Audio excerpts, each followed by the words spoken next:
going to do a project from the past. This will be the second one that I have done in this series. I'll put the title card of the first one up here, and we're going in the Wayback Machine to visit these projects because these were made before I had children, nearly 30 years ago. I want to say this was made. Can you guess the time period? Let me step over here so I'm not in the light. Look at those shoulders. Aren't those beautiful? And of course, this is very in again, which I love. Fashion repeats itself. So I'm pretty sure this was made in 1995. I'm not 100% sure. I have a picture of me in it with a special guest. Not that they're here, but there's a special guest in the picture with me. Okay, so this fabric was in my recent video where I did the fabric facts, 12 plain weave fabrics, and this was the example for the Matka silk. So I will do another little close-up for you here in a minute. This is made out of two plain weaves. This is a Georgette, and this is a Matka silk. I worked at the Fabric Stash in Tulsa, Oklahoma when this was made, and this I'm pretty sure was dead stock designer. I could be wrong, but these both came in, not together, but they have the same colorway. I just thought they were so beautiful. The flowers in this match this beautifully, and I love some coral. I love this shade of pinky orange. So I'm not a big orange person, but give me a pinky orange and I get pretty excited. This is lined, so it has a little lining underneath. It's elastic waisted. First of all, it's a little shorter. It would have been like this on me. So I'm gonna put a pin in this. Okay, that's a lot better. There, now you can see the length, and it was about knee length on me. And this is fully lined. All right, let's start with a close-up of this gorgeous fabric. This is a silk, and you can see the slubs in it. I think this was a Berta pattern. Can't guarantee it. You can see the interesting sort of lucite looking buttons with gold in the middle. I loved how we made these button displays and put the buttons on them and had them in drawers, and we just had the coolest buttons at the Fabric Stash. And it has this really pretty neckline. I did a short sleeve. I wore this a lot. And then here's the skirt. This is a gored skirt. It's going to be hard to see, but it has 6 gores. Here's the seam right here. The skirt is just serged together. Whoop. And it has a lining. Very simple skirt. I don't even know that I had a pattern for the skirt. You can see the elastic waist. So let me show you the lining inside this. This has, I'm pretty sure this is a rayon lining. You can see the nice wide facing. And I wore this as a top, not as a jacket. So here's the lining. This lining was kind of considered anti-static at the time. And the inside of it, it's not super finished inside the lining. So you can see, I didn't serge it or anything, but you can also see, look at all of the interfacing inside this jacket. The whole thing is completely interfaced behind this lovely silk. Wearing something like this kind of silk, wool can also do this, it starts to take the shape of your body. So as you wear it, it actually starts to shape to you and fit amazingly. It's really, I'm fussing with it a little bit because this has been on a hanger. I've not worn this. I think I wore this once or twice after the birth of my first child, and I've never worn it again because I couldn't get into it. It was just too small. Show you the princess seam lines. So you can see the pretty princess seam lines. I didn't even give it a press. I just literally pulled it out of the closet and threw it on the dress form. And it was fitted to me, so it just sort of skimmed the body, and it was just above the knee. This fabric though, I could just go on, and I wish you could feel it because it has sort of this interesting mix of rough and soft because it is this raw silk with the interesting little slubby slubs in it. Yeah, this was one of my favorite things in the whole wide world. I love this outfit so much. And it was really quick to put together. Once I interfaced that bodice, it went together very easily. It has a fun shaped neckline. If I can find the pattern, I will put the pattern number up right here for you so you'll know. You could go find it. And I'm positive that the skirt, I just did a 6-score skirt. I just cut wedges. I'll put a little picture up of the shape of that. Just skimmed the body and hung. And that was it for the skirt. And then I did the same. I think the lining is not even 6-score. Let me look. The lining, sometimes I would do the lining exactly the same. Let's see. Nope, the lining's not gored at all. It's just two panel lining. Like I wore this as a shirt and skirt. I didn't wear it like a jacket. I didn't wear a little cami under or anything. I just treated it like it was a shirt. And that's how I wore it in the day. So let's show you the picture. Let's do a story time with Stacy real quick. I'm going to put a picture up right here. This is me with Kenneth King. Now, you may or may not know who Kenneth King is. I am with Kenneth King because he came to Tulsa, Oklahoma, and I took a class with him at the Fabric Stash. He came in, I think it was part of the Professional Association of Custom Clothiers. We were helping sponsor it. Lots of stuff happened through the shop. We, as in, I got to be a part of it. Not that I had anything to do with it. I was just blessed to be a part of this amazing group of sewists who taught me so much. And one of the things they taught me was be brave when you sew.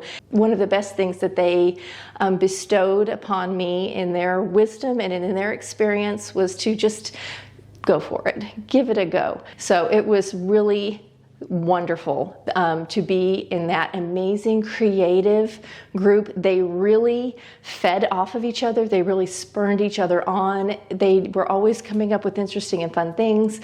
I was so blessed to get to kind of hang out with them. They just really, what they really did was they grabbed me, pulled me in and said, "Hey gal, hang out with us. Let me show you what we can do. Let me show you what you can do." And it gave me confidence. It gave me purpose.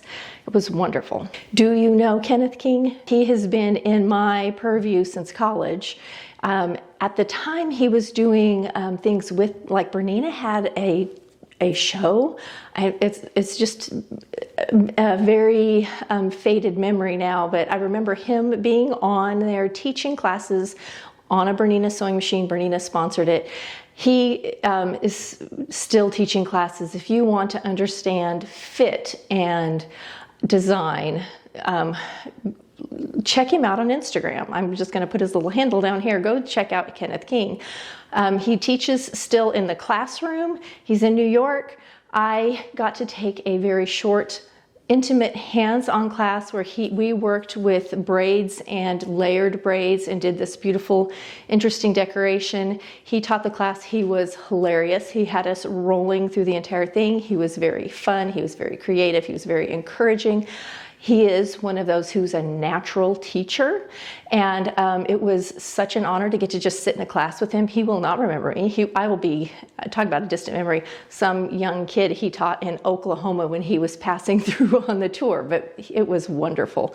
We had a great night. It was a great memory for me, and I got to get my picture taken with him because there were other things going on at the time, and I just wish I could remember exactly how this was, because we also hosted a Professional Association of Custom Clothiers conference in Tulsa.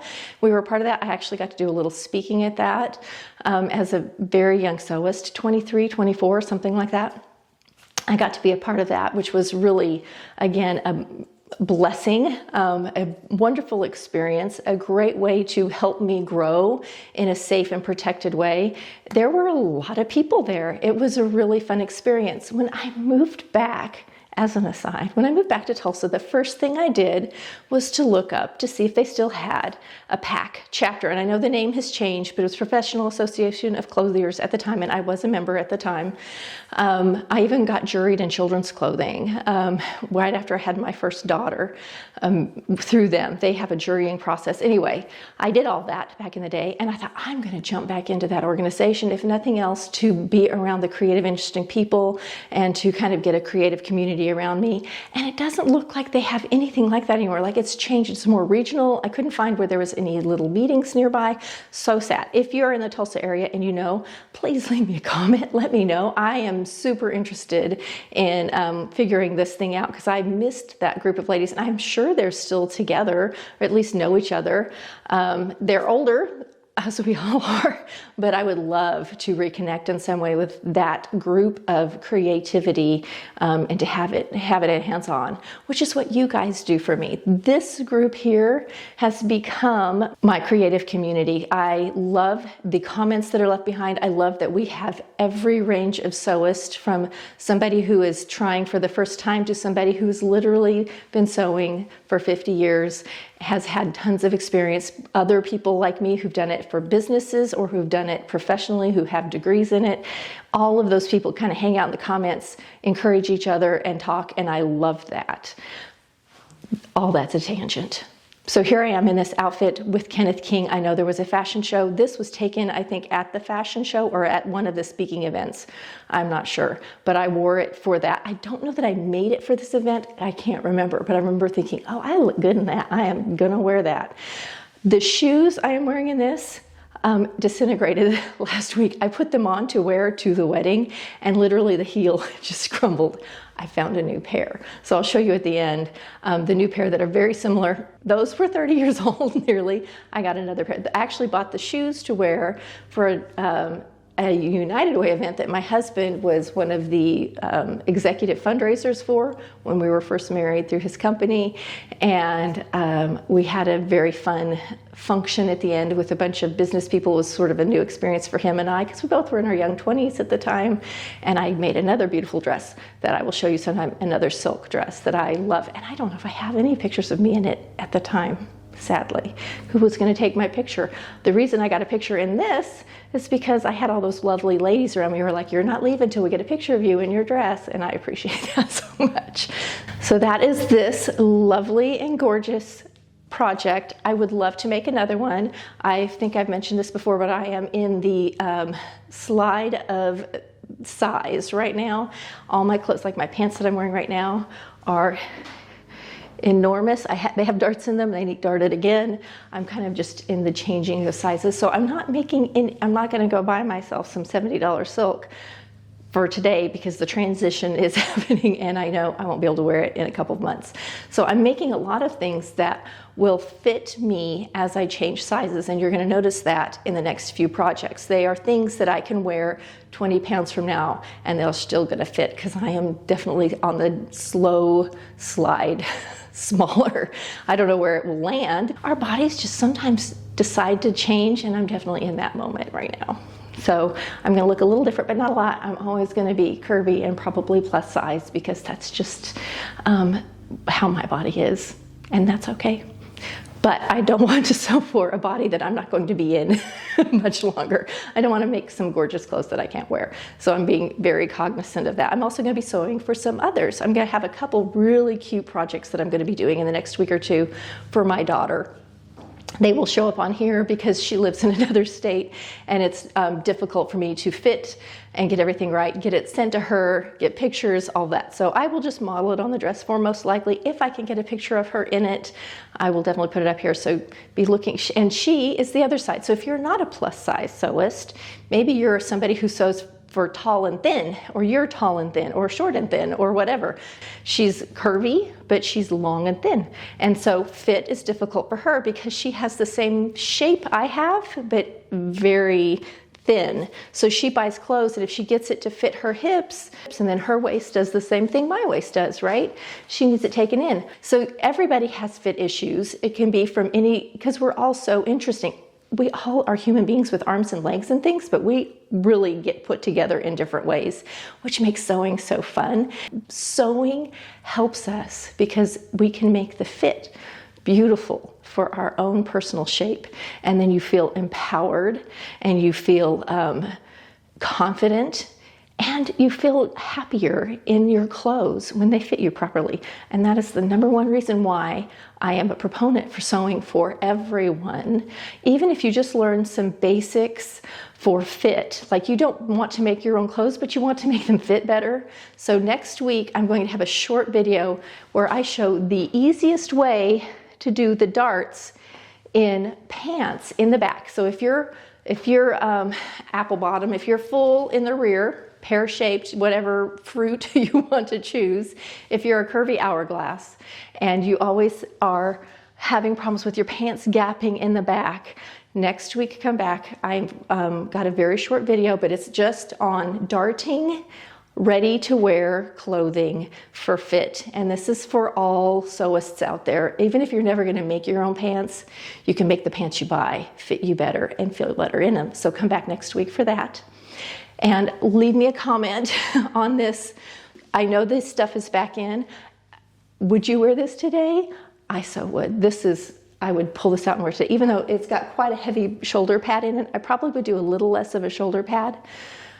I do still love a shoulder pad. If you're a curvy girl and you have a slight slope to your shoulder, you put a tiny bit of shoulder pad on, it balances out that figure. So nice. So if you're smaller on top and a little fuller on the bottom, a shoulder pad takes care of that. If you're just trying to sort of balance your figure and feel the best you can, a shoulder pad balances out a hip and gives you a little fullness on top. Also shearing across the top will give you a little fullness on top, and have a softer hemline or bottom will also give you some balance. Free tips you didn't know you wanted. Here I am sharing them with you. Well, thanks for hanging out with me today as I tell you some fun stories from the past and I show you beautiful project of the past. And I'll see you next week when we, all of us at all sewing levels, learn how to put some darts in the back of our pants to make them fit better.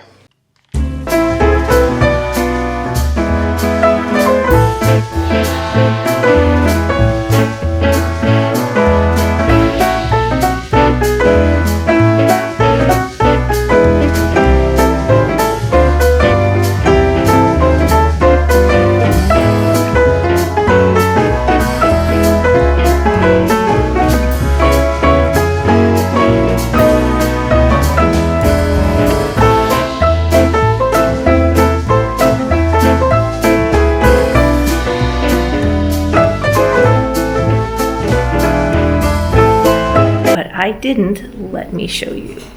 Okay, so these are the old shoes, the ones that disintegrated. I didn't wear them long. That heel's okay. This one came apart, and I know I can order a new one, but they're 30 years old, and they were not expensive when I got them. So here's the new pair. And look at how close they look. Very similar. I went up a half a size. I think they'll be a little bit more comfortable, and perfect heel height. I think it's a 2.5-inch heel. But I was shopping. I found these because a good nude, dressy sort of day slingback. Okay, let me put them on and show you how cute they are.